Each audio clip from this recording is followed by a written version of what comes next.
মাটিটো আগে উলিয়াই ল'ব, তাত 30 ফুট গুচি গ'ল, আকৌ শিলগুটি খালে 15 ফুট 45 ফুট হৈ গ'ল, 45 ফুট হ'লে এখন নদী নহ'বনে? বিগত 5-6 বছৰ ধৰি হেনো ইয়াত শিল খনন চলিছিল। শিল খনন চলিছিল, অবাধ হাৰত শিলৰ খনন চলিছিল। কোনো ধৰণৰ নীতি নিয়ম নবনাকৈ মাথাউৰিৰ কাষতে শিল খনন কৰা হৈছিল। দাদা, ইয়াত শিল কেতিয়াবা খান্দিছিল? হ'ল 3-4 বছৰমান হৈ গ'ল। 3-4 বছৰ হ'ল। ঠাই চাইডৰ এইডোখৰ পৰা খান্দি গৈ আছে, আপুনি এইডোখৰলৈকে খান্দি গৈ আছে। আগতে আমাৰ পানী হয় এনেকৈ, আগতে এবাৰ হৈছিলে চিপচিকে, আকৌ মানে আমি মানুহে ধৰিলোঁ, তেতিয়া অলপ পুতি দিলে। এইবাৰতো সেইটো পুৰণা মাটি পেলাই দিছে, নতুন মাটি পেলাই দিছে, তো খান্দি নিবই। নিয়াৰ কাৰণেতো আমাৰ এইফালে প্ৰথম আগতে পানী নোসোমালে, যিমান পানী হ'লেও আমাৰ বেক চাইডৰ পৰা আহে। এতিয়াতো এইবাৰ এইফালৰ পৰা ধমকৈ গৈছে, আমাৰ মানুহ ওলাবলৈ চান্স নাপালে। 30-15 মিনিটত আপুনি কি কৰিব কওক? চৰকাৰক এখন ছবি দেখুৱাব বিচাৰিছোঁ। চৰকাৰে অতি শীঘ্ৰে ব্যৱস্থা নল'লে বিহুবৰত আকৌ এখন গাঁও বানপানীয়ে ধ্বংস কৰিব। নেপালী খুঁটিৰ কাষতে লাগি থকা শিলনী মাছগাঁও ইতিমধ্যে এইবাৰ বানপানীটো ধ্বংস হৈ গৈছে।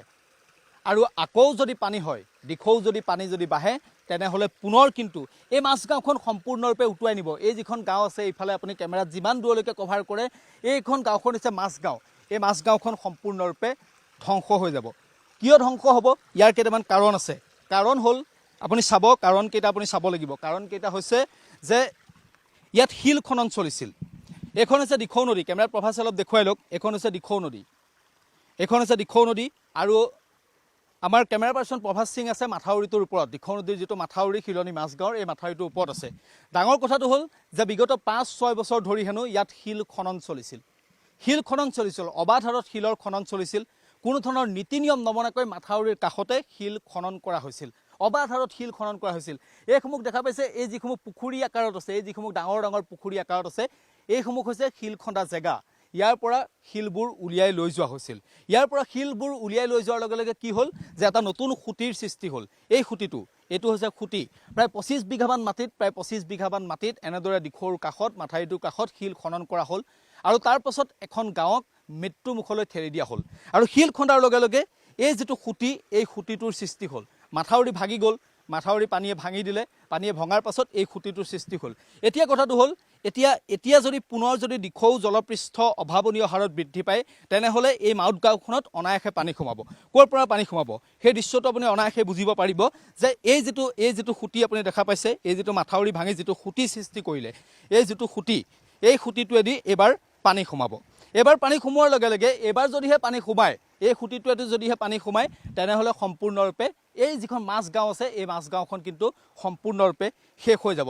গতিকে মই আহ্বান জনাইছোঁ যে শিল খনন চলিছিল, সেয়া বিহুবৰত চলিছিল শিল খনন, সেয়া সকলোৱে জানে। কিন্তু এতিয়া অন্ততঃ পদক্ষেপ গ্ৰহণ কৰাৰ সময় আহি পৰিছে। যদিহে চৰকাৰখনে এই কথাবোৰত গুৰুত্ব নিদিয়ে, বন বিভাগে এই কথাবোৰত গুৰুত্ব নিদিয়ে, তেনেহ'লে কিন্তু অনাগত দিনত এই বিহুবৰ চন্তকত কেইবাখনো গাঁৱৰ বাবে এটা ভয়াৱহ কিন্তু সংকট আহিব। ইতিমধ্যে সংকট তেওঁলোকৰ আহি গ'ল, তেওঁলোকৰ গাঁওখন শেষ হৈ গ'ল।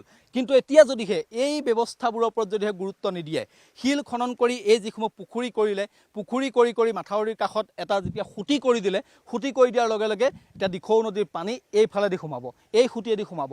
এইবাৰো এই খুঁটিয়েদি পানী সোমাইছে, আৰু তাৰ পাছত মাছগাঁওখন সম্পূৰ্ণৰূপে ধ্বংস কৰি থৈ গৈছে। গতিকে চৰকাৰখনক এই ছবিখন দেখুৱাইছোঁ, অন্ততঃ সময় থাকোঁতে ব্যৱস্থা গ্ৰহণ কৰক, নতুবা এখন গাঁও কিন্তু পুনৰ এবাৰ শেষ হৈ যাব। দাদা, ইয়াত শিল কেতিয়াবা খান্দিছিল? হ'ল 3-4 বছৰমান হৈ গ'ল। 3-4 বছৰ হ'ল। কোন কোণৰ পৰা খান্দিছিলে শিল? আপোনাৰ এইডোখৰ পৰা খান্দিছে, এইডোখৰ পৰা। অঁ, এইটো মানে মাথাউৰি ছাইডতে খান্দিছিলে? ঠাই চাইডৰ এইডোখৰ পৰা খান্দি গৈ আছে, আপুনি সেইডোখৰলৈকে খান্দি গৈ আছে।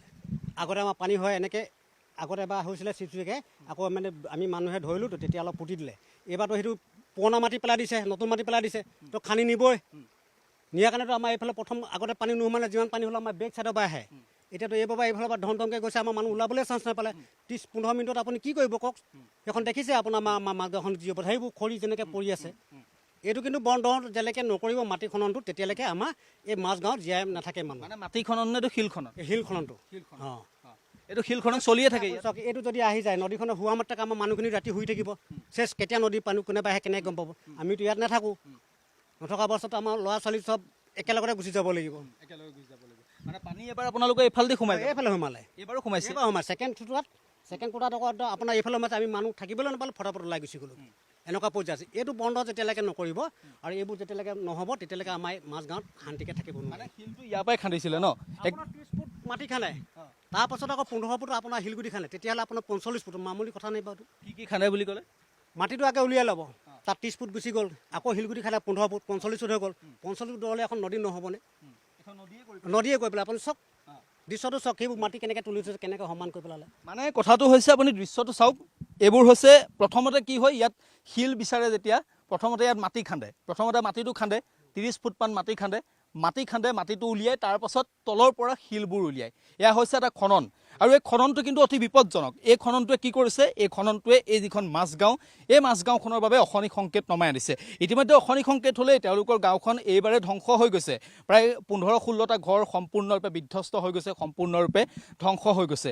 আৰু এই যিসমূহ পুখুৰী সদৃশ আপুনি দেখা পাইছে, শিল খান্দিবৰ বাবে পুখুৰী সদৃশ কৰিলে এই মাথাউৰিটোৰ কাষত, এইসমূহ যদিহে ব্যৱস্থা অতি শীঘ্ৰে গ্ৰহণ নকৰে, তেনেহ'লে এই যিটো খুঁটিটোৱে অনাগত দিনত কিন্তু ভয়াৱহ এটা সংকট এই মাজগাঁওখনলৈ নমাই আনিব, আৰু কোনেও তৰকিব নোৱাৰাকৈ এই মাজগাঁওখনত পানী সোমাব, আৰু বহুত মানুহ কিন্তু যে এই নেপালী খুঁটিত যিটো পৰিৱেশ হ'ল, সেই পৰিৱেশটো যে পুনৰ এবাৰ হ'ব, সেয়া কিন্তু নিশ্চিত। গতিকে আমি আহ্বান জনাইছোঁ জলসম্পদ মন্ত্ৰীগৰাকীয়ে, এই মাথাউৰিটো চাওক, মাথাউৰিয়েতো হয় এইটো, এই মাথাউৰিটো এবাৰ চাব, চৰকাৰখনে গুৰুত্ব দিয়ক যে ইয়াত প্ৰকৃততে হৈছিল কি ধৰণে খন্দা হৈছিল। বন বিভাগে অলপমান গুৰুত্ব দিয়ক, অন্যথা কিন্তু এখন গাঁও সম্পূৰ্ণৰূপে শেষ হৈ যাব।